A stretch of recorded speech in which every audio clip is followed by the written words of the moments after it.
So today is the fourth and final talk in the Gajalok series, and it is my privilege to welcome everyone to INTAC.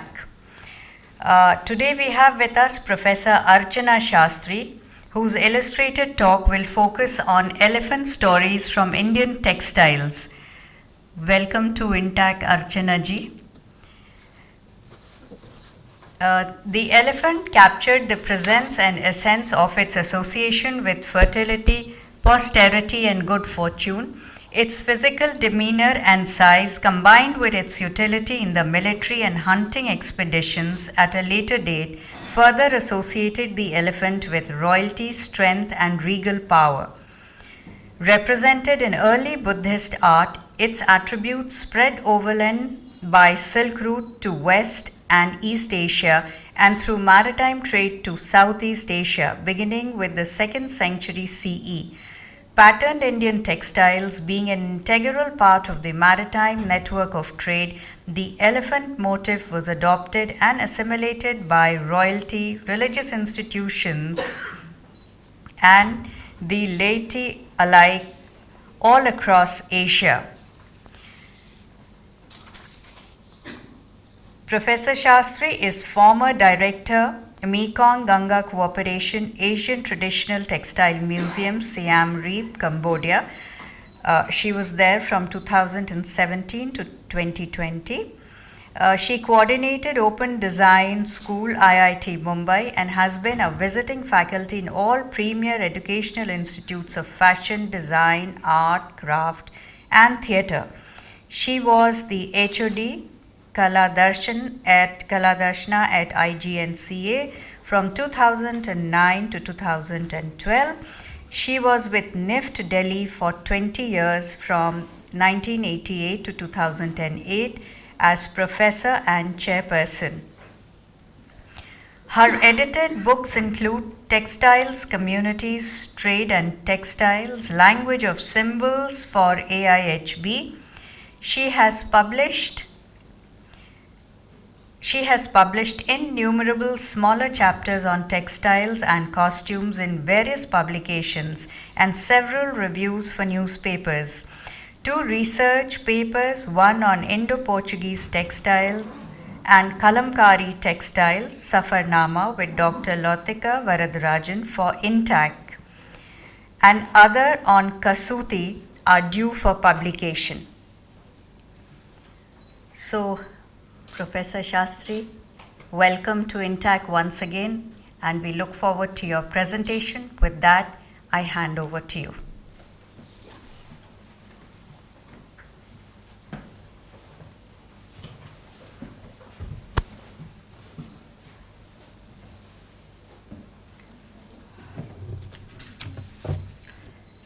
Thank you very much for your kind introduction.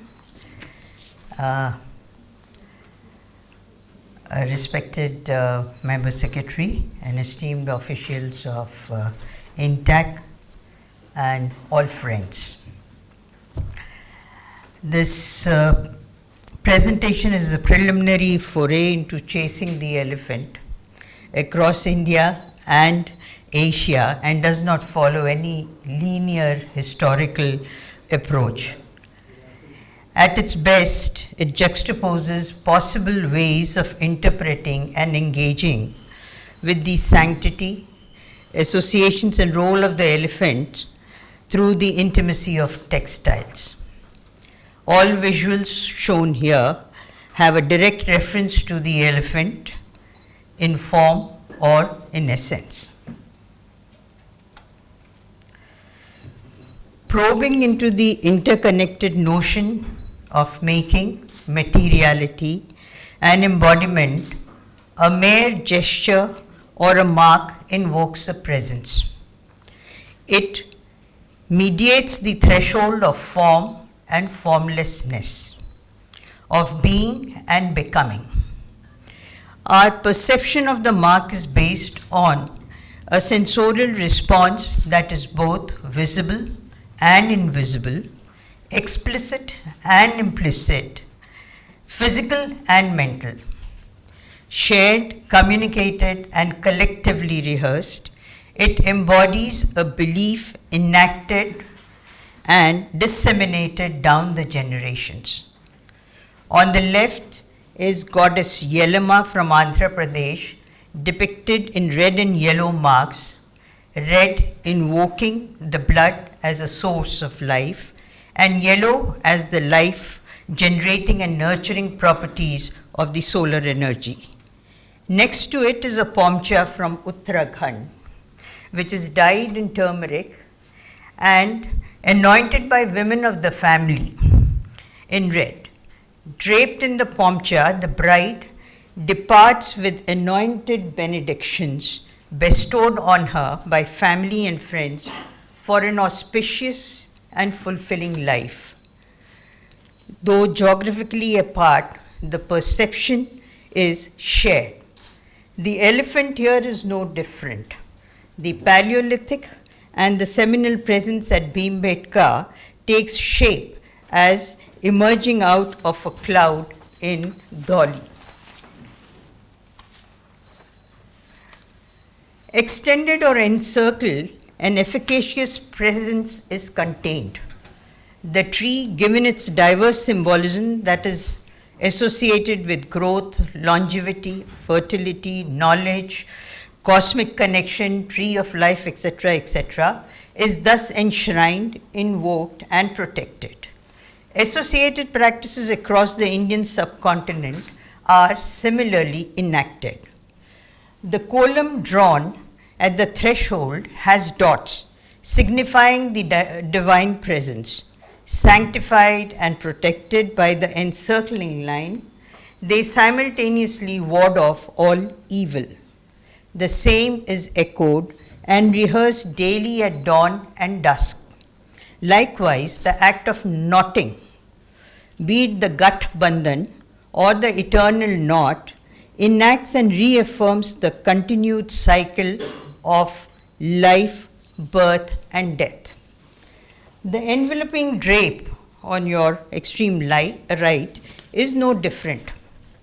Moti Chandra informs that the different parts of the garment are resided and presided by different deities. Ghurye further elaborates that in Vedic literature, the nivi, which may be male or female, refers to the pleated bunch tucked in at the navel or knotted at the navel with a knot. He further mentions that the pleats are let down in the memory of the manes, implying the umbilical link with the ancestors, thus transposing a qualitative and symbolic shift in the materiality and perception of the drape. Just as the self or the being is housed in the body, the garment houses and is an extension of the body.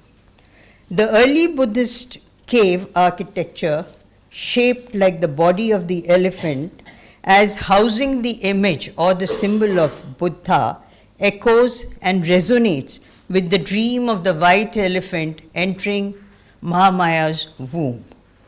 Corresponding with the womb and the navel, it also recalls the Brahmasthan of the later day Hindu temples, the Vastu Purusha of the temple layout.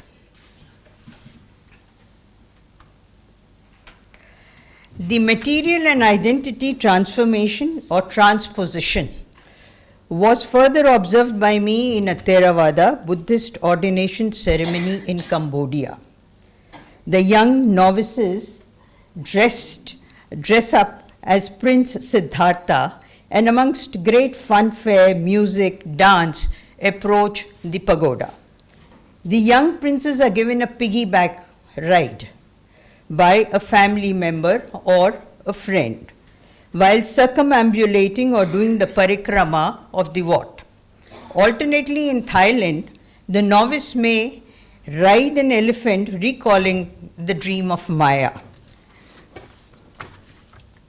The novices were then required to dress into white upper and lower garment as in the Hindu, Buddhist or Jain traditional ceremonies. The initiation being seen as a rebirth, the actual ceremony entails the sleeping of the novice on rice wrapped in a kora unbleached fabric. N.N. Bhattacharya mentions that the white cloth symbolizes the ulva, or the placenta that delivers the initiate or the twice born. A white flag or tung is hoisted, as is traditionally done in Cambodia, to announce death or mourning. The next day, after pronouncing the Buddhist precepts, the novices change into the Trichivara or the three Buddhist robes. The Buddhist flag replaces the tung after the initiation, as announcing the rebirth of the Buddhist novice. The fabric undergoes a performative, symbolic, and qualitative change in conferring this new identity. Further observed were some rituals associated with healing and life prolonging ceremonies, in which the body is materialized in rice as embodying the very process of being and becoming. Wet rice agriculture was introduced in Cambodia through India, and rice symbolized sustenance and agro-fertility. The thriving Buddhist culture in Cambodia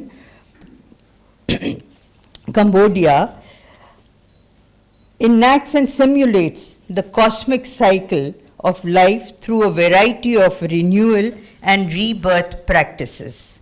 On the left is the healing ritual of a young adult, and on the right is the life prolonging ceremony of an old woman. And here you can see that the entire body as such is made of rice enveloped in the white kora fabric. The spine of the body and placement of motifs in the kasuti embroidered ilkal sari from the northern Karnataka. A single continuous thread traces the motif that begins and ends at the same point. The motif is doruka, that is identical on both the sides of the fabric. The varied auspicious motifs, including the elephant, are placed around the borders and at the end piece. The layout of the motifs on the traditional ilkal sari being no different than from the parikrama of a temple as a site of congregation and communion with the cosmic spirit. The motifs are reduced in size and placement as they disappear into the pleated area. The pleats coincide with the womb, or the vadla in the local parlance, that houses the mysterious presence or the potential of the unborn. Thus inscribed and sanctified, the traditional kasuti embroidered ilkal sari was a traditional part of the bride's trousseau. Yet another tradition of making the kodhi in Karnataka, that is on your extreme left on the lower side. It focuses on the handmade mattresses, blankets, wrappers for children, and other household items from used or discarded clothes. These kodhis are decorated with patterns of flora, fauna, images of deities, and other auspicious objects. You can actually see the bird's footprint right on top, scampering across the upper edge of the kodhi. In some, the outer patterning retains a very misleading simplicity, with the inner layer impregnated with many auspicious motifs. The belief being that direct contact with the body would yield more efficacious and protective results, in addition to warding off the evil. Representations, irrespective of their materiality, resonate not just the underlying essence, but also informs the various processes and techniques.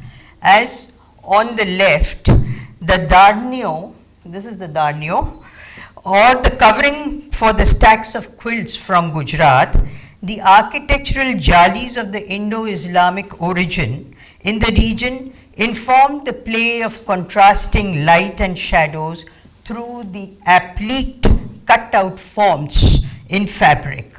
Likewise, the Kasuti stitch on the upper right finds its echo in the architectural carvings from Mudbidri, a significant center of Jainism. In the Vedas, the world was envisioned as a fabric woven by the gods, invoking this cosmic totality through piecing together of used fabrics characterizes the practice of Kanta. Embedded with memory of the maker and its user, the shaped utility objects symbolize a symbolic and a spiritual connect. Tying or offering of chindis or rags or textiles offerings is a prevalent practice all across India.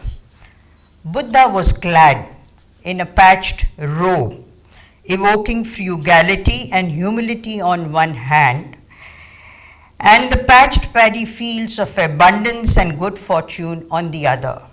A typical kanta entails the delineation of a radiating lotus at its center as a fertilizing presence, as well as the solar inspired nurturing. Framed within a square or a rectangular form with trees at the corners, it radiates into all kinds of animate and inanimate representations as celebrating the cosmic union of man and nature, or as being dictated by the pure imagination of the artist. As an offering, it invokes blessings and wish fulfillment.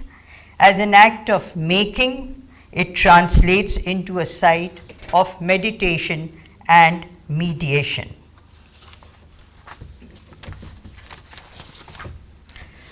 Cloth, transformed through dyeing processes, was associated with magical efficacy and transformation. The mystery lay in its indirect revelation, particularly through the resist dyed processes. The warp or the weft were tied to reveal an embedded presence, which surfaces only after it was woven. The use of natural dyes, contributed to by the practices and knowledge of Ayurveda, added to the sanctity of the warp and the weft resist dyed patola sari to heal, to cure, to protect, and to purify. The patola was worn by the mother of the bride, its efficacy considered too potent for the bride who had yet to cross the threshold of matrimony. She would adorn it after she was married, and especially during the 7th month of a pregnancy for the protection of a child. The bridegroom had a piece of patola tucked under his saddle for protection from the evil eye. The patola was thus never thrown away. The Salvis who specialized in the weaving of patola were originally the Digambara Jains, who had migrated from Deccan to Patan, attracted by the royal patronage. The patola, known as Verali Pattu in Kerala, was used for the worship of Bhadrakali. It was also painted on the temple walls as a protective measure. The patola was a coveted and priceless item of trade and especially sought after by the royalty in South and Southeast Asia. In Malay, it was worn as a protective garment by the warriors.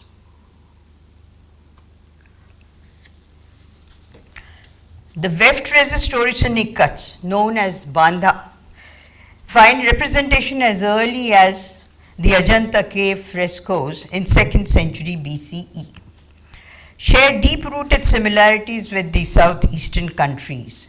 The Indians till date continue to be referred as the Klings in the region, recalling the direct and deep-rooted contact between the Kalinga Empire and the southeastern countries during the 1st to 8th century CE. With King Ashoka's mission of spreading Buddhism, the thriving Buddhist culture speaks of a deep connect through various observances in art, architecture, and ritual practices.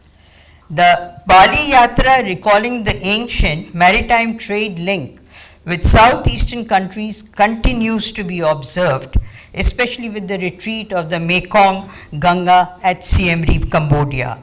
Prevalent was the tradition amongst the Neopatna weavers of Orissa of weaving calligraphic verses of sacred love poems from Geet Govinda, and these were offered to the deities of the Jagannath temple. Similarly, scarves with painted praise of the Lord were woven for the priests who were serving in the Jagannath temple.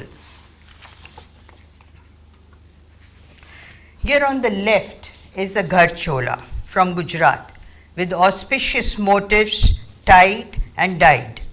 Given the quality of light in the dry desert region in the northwest area of Gujarat and Rajasthan, the scintillating points of scattered light contribute to the use of mirrors and the bandhani tie and dye technique as distinct from other geographical regions. The Leria too echoes and invokes the fertilizing waters as evoked through the shifting patterns of the sand dunes.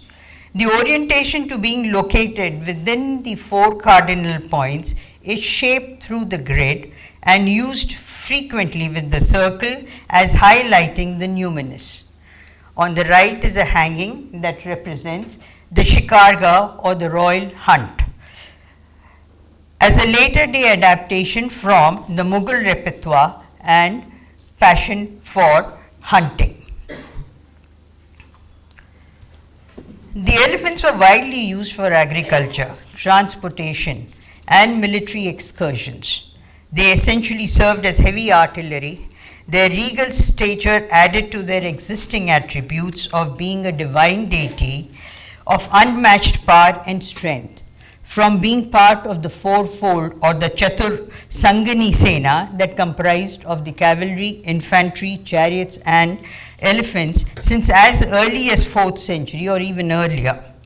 Given the impetus for patronage under the Mauryan and later the Gupta Empire, there was an efflorescence of Indian temples which emerged from the Buddhist elephant-shaped womb-like rock-cut structures housing the symbolic presence of Buddha. The shrine was not just the abode, but also the body. With the revival of Brahminical traditions in Deccan and down south, the elephant as an a-hole takes on the shape of the elephant's back, referred to as the Gaja Prishta. The platform on which the temple was constructed is referred to as the Kunjar, and the elephant is often depicted as if in a procession and referred to as the Gajapatikas or the Gajadhara. You can see both the representations in the Kanchipuram textiles. In Southeast Asian countries, the kings of Siam, Cambodia, Pegu and Laos fought many battles for the white celestial elephant. Engaged by King Jayavarman II, at the height of Angkor Empire, it is noted that the number of elephants neared about 6,000. These were used for transportation, wars, religious and royal processions as in India. The Vyala or Vyali, a mythical hybrid with the body of a lion, the trunk and tusk of the elephant, and a tail of a serpent, is a composite symbol of strength, power, and courage. It had a marked presence across the South Indian temples in the 16th century, where they were installed as guardians of sacred spaces. Adapted on saris from Kanchipuram, their repertoire is well entrenched or stems from the Hindu temple architecture. It was with the coming of the Muslim invaders that the art of Naksha Band or brocading was introduced in Varanasi. Mentioned is the presence of Iranian Naksha Band masters in Tughlaq's court. In 14th century, he produced silk woven with patterns in gold and silver thread for the wives of the Sultan and for purposes of khillat or gifting. In early 15th century, Jainul Abidin appointed and introduced the Naqshband artisans in Kashmir to train the Kashmiri weavers in the specialized art of making the naksha or the patterns directly on the loom. Mentioned in the N.A.K. Akbari is the widespread use of the technique that spread to Lucknow, Ajmer, Fatehpur and Ahmedabad beside other centers. The visual shows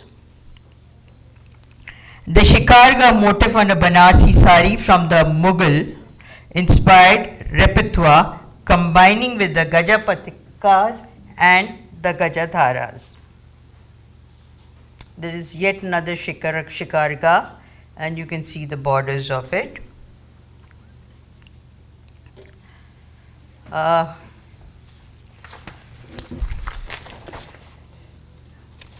The entire presentation is a bare minimum or just the tip of the iceberg, given the vast and diverse archives of Indian textiles. Given my 3-year tenure as director of Mekong Ganga Corporation, Asian Traditional Textile Museum, it required community engaged commitment to trace out the cross-cultural Buddhist, Jain and Hindu connect.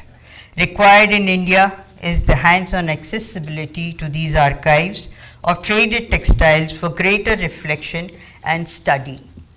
On the left is again a patola inspired walk ikat referred to as the hinji from Indonesia, and on the right is again the elephant motif as woven in Laos. The most striking and exquisite Buddhist representation in Cambodia are found in the ritualistic textiles referred to as the whole pidan or bitan, that is the lower ones. The term pidan, meaning ceiling, derives from the Sanskrit word vitan, which means a canopy or a cover. Whole refers to resist dyed silk patterning. The pidans were commissioned by the royalty and the elite, and their presence and ready availability for use is mentioned in a few texts, but the fact is you rarely get to see them except in museums. Observed in the earlier Hindu once held brick temples were remnants of 4 hooks at the corner for the installation of canopies. Today, in few monasteries, the canopy is witnessed in a simpler monochromatic or ornamental form, which does no justice to these beautiful pidans. The mural above is from the Vesantara Jataka. The prince with his children and wife is seated on the celestial elephant, while if you notice his accompanying soldiers are dressed in French battle gear, creating a major spatial and temporal dislocation.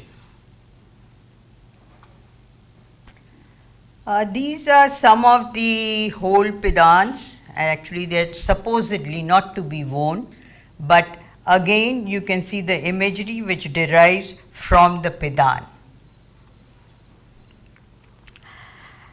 To wind up, this last slide shows the deeply localized use and adaptation from Indian religious textiles in Cambodia, where a thriving and a living culture of Theravada Buddhism is witnessed. On the left is an ailing man for whom an ambience of easing out, his departure is carefully created with prabots or painted textiles around the wall of the room. The use of these prabots stemming from priya and both, priya meaning the revered or the sacred, and the both meaning the cloth or the woven, patta or woven. These would have actually preceded the painting on the walls of the wats and the monasteries, as well as the stone carvings depicting the representation of Buddha's lives. The earlier Buddhist architectural structures being open with just a palm leaf roof with no walls. The same is seen on the right, where you see the Prabodh being enshrined with the parasol in a semi-permanent installation of the Buddhist shrine. Above the reclining man is the Pidan. The Pidan again, or the Vitan, the canopy which is painted with the Jataka for reflection. Both the Bitans as well as the Pidan as well as the Prabodhs now here in the present sort of images are digitalized. In the center, or maybe in the last slide, is the Utsav Murti, a processional Murti from Damnak Pagoda. The act of making or offering all these textiles was really to acquire merit. All photographs taken here are with the permission of the family members. Thank you.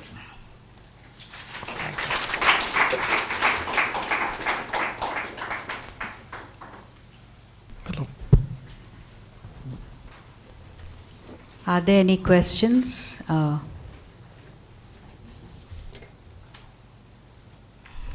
You have a question? Thank you, ma'am, for such a wonderful lecture. I was wondering if you could elaborate a little more on the use of textiles as healing agents and as having curative properties, and that was a wonderful point that I never thought about before. Thank you. Yeah, well, there are two sort of answers to it. One is the emotional dimension of it, which comes through this whole thing of enactment in terms of positive affirmation, where you kind of believe, whether it is in making the motive or embodying your positive thought process. For instance, in these life healing ceremonies which one saw, the entire family was actually engaged, and recreating the body itself was an amazing experience, and transferring the spirit of the body, was yet another. I mean, it does not happen, but it was happening psychologically. Yeah.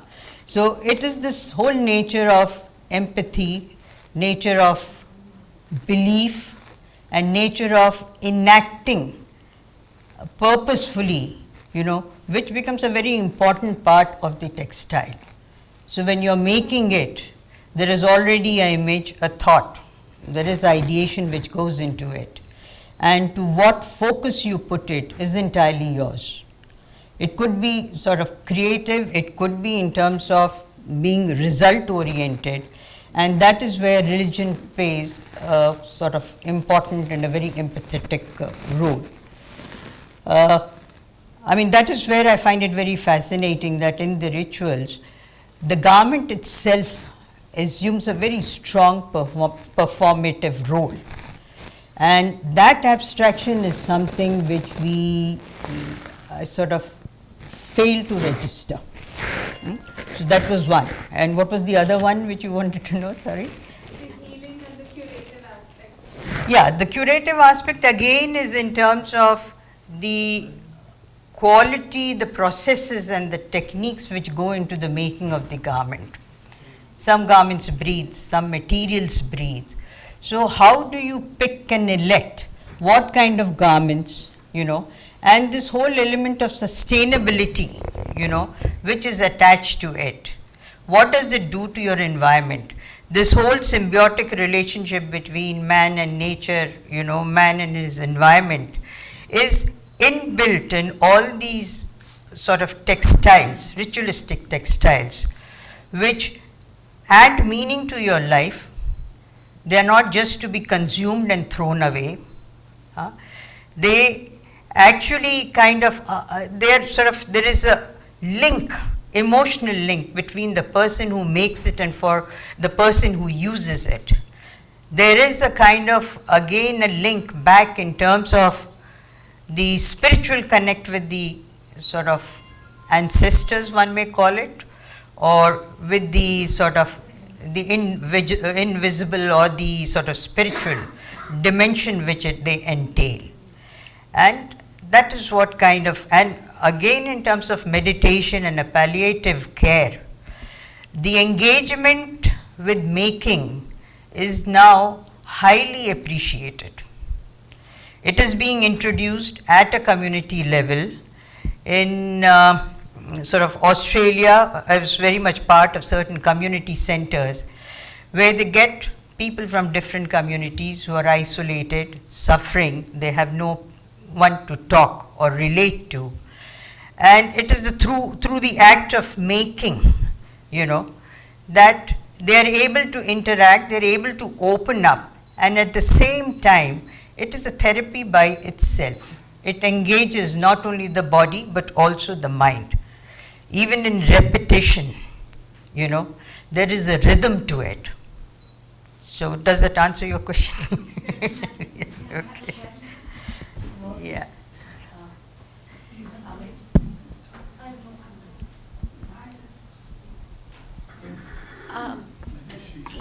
I found the comment about the pleats representing Yes. an umbilical cord to your hands. So Yeah. does that work for the sari also? Did it Yes. go from the sari to the Buddhist, or did it come the Yeah, other yeah. way? See, the drape was common. So earlier it was, the lower drape and the upper drape. And then there was one dimension to it where the lower and the upper portion was covered in the same drape. So in any case, it starts at the navel, it envelops the body and becomes part of the body. So even in terms of inscribing your skin is the first canvas, and then these auspicious kind of motifs are then transferred onto the fabric, which again becomes, that's why you call it the second skin, your skin and your garment.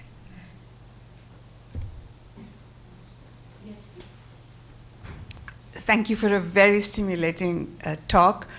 Taking from the first question and sort of unstructured ideas in my own mind, I was wondering if you could say something about the psychoanalytic implications of your ideas and fabric. I was thinking that Freud called psychoanalysis the talking cure, and that is more cerebral and requires language. And I've always thought of fabric and weaving as the wearing cure, in particular about how fabric is transferred from adult to child, and all the funerary rituals that you've enumerated. Could you say some more about how this kind of psychoanalytic function of garments and weaving take a very non-Western approach to healing and cure that is both bodily and cerebral rather than just cerebral? Yeah, I mean, I would add to your vocabulary as the making cure. Yes. So, I mean, making is something which is extremely engaging, and it is actually thinking through material. So while making, you are embodying, there is a dialogue with the material. You're constantly thinking and shaping it. Whatever the context or content may be, would be sort of depending, on what you want to do with it. But first you have to know what can you do with it. So this whole exploration of playing with the fabric is also kind of learning how to respond. And this is not only just a sensorial response, You have so many associations coming in, which comes with the actual tactile sensorial quality of the material. So this materiality, may be embodied in any way you like. I mean, in this case, in the earlier one, what one would call the pre-industrial phase, the preoccupation and concern was really with survival, So was with day-to-day living things, you know. And as sort of Arnold Berlin also talks about it, that, you know, there is nothing like a designer. We all design our environment, and we are constantly interacting with the environment and shaping it. Unfortunately, we have reached a point where our environment is now shaping us. No longer us kind of contributing, understanding, and sort of respecting the environment.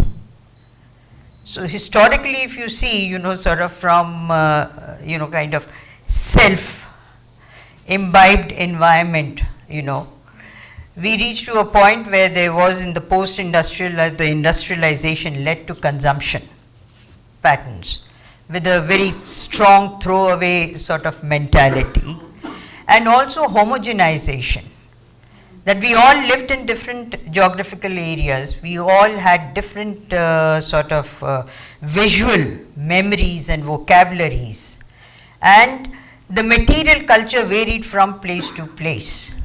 But with this one homogenization, and again the tool becomes very, very important, you know, dictates all your thinking, homogenizes, and so now we are talking about what you call the pluriverse. Fortunately for us, we are already living in a very kind of situation where the pluriverse is there in India. We still survive, you know, in kind of subcultures, and our own identity is never threatened.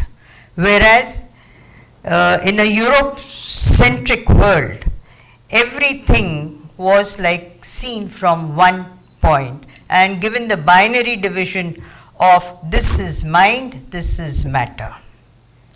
Now, this cohesion is something which I think should be preserved and nurtured. Can I just add one? Yeah. So I've really been struggling with the notion of design in India. I've been to so many talks about design, and have felt really frustrated with, you know, this imitative turn towards design, as in the Hegelian binary, like you said, between separation of body and mind, so that we've forgotten or neglected what it means for me to design how I wear my sari, or, you know, adorn my dupatta, or whatever, as a conscious act of design as verb. Now, I'm not buying somebody's design, I'm designing how I decide to look today, which is kind of lost on design students today. I would agree with you. I mean, I think the pedagogies are to be blamed. So, yeah. Thank you, Archana, for a lovely, engaging talk. If I may add to what Kanika was asking, textiles had a very, very curative purpose, especially patolas. Yeah. Because they were dyed in madder, indigo, and manjishta and turmeric. They used to have healing powers. And when they were exported to Burma, Myanmar, they were called gasing, which means magical. Yeah. So, you know, if somebody had burns or somebody was feeling very hot or cold, these textiles were wrapped around the body to give the healing powers of, you know, indigo being cold in summers and warm in winters. Yeah. So, and in a present day, Ayurveda is also serving the same purpose of healing the skin. You know? So, actually, there is a huge amount of knowledge that can be gathered from the healing properties. Yeah, that's what I said. It was informed by Ayurveda, and the Ayur Shastra also exists. So it means like opening up the manuscripts. Telia Rumal, you can add to that repertoire. Telia Rumal too. Yeah, Telia Rumal is there. But coming back to elephantine things from, thank you Archana ji so much for informative, stimulating presentation, and it was absolutely, you know, we've been exploring the interconnectedness of elephant and man the whole week, the entire this week past, the part of Gajalok.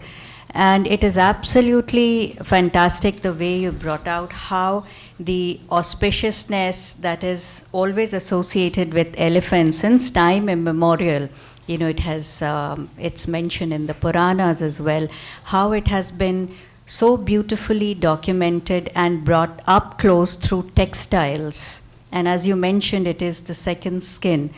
And Archana ji and I were talking just before the talk started, and we said Indians have an elephantine memory. As a civilization, we have an elephantine memory, and our oral traditions are a case in point. And this is how we survive, because we find very innovative methods to document our culture. Who would think of weaving elephants into textiles and keeping the stories of auspiciousness and spirituality associated with these beautiful, mammoth, strong animals alive and down the centuries and over generations. So with that, Archana ji, thank you so much. And we have a small token of appreciation, which I would request Member Secretary Sir, Dr. Ravindra Singh ji, to hand over to Professor Shastri. Thank you very much. And I World Heritage Week, that is not coming to my mind. Really nice. Always good to be there. This is the concluding lecture of our World Heritage Day series.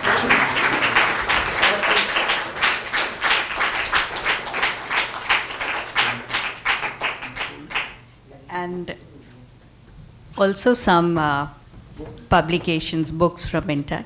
वो आप ले लीजिए. Go ahead. Thank you. I hope you Thanks.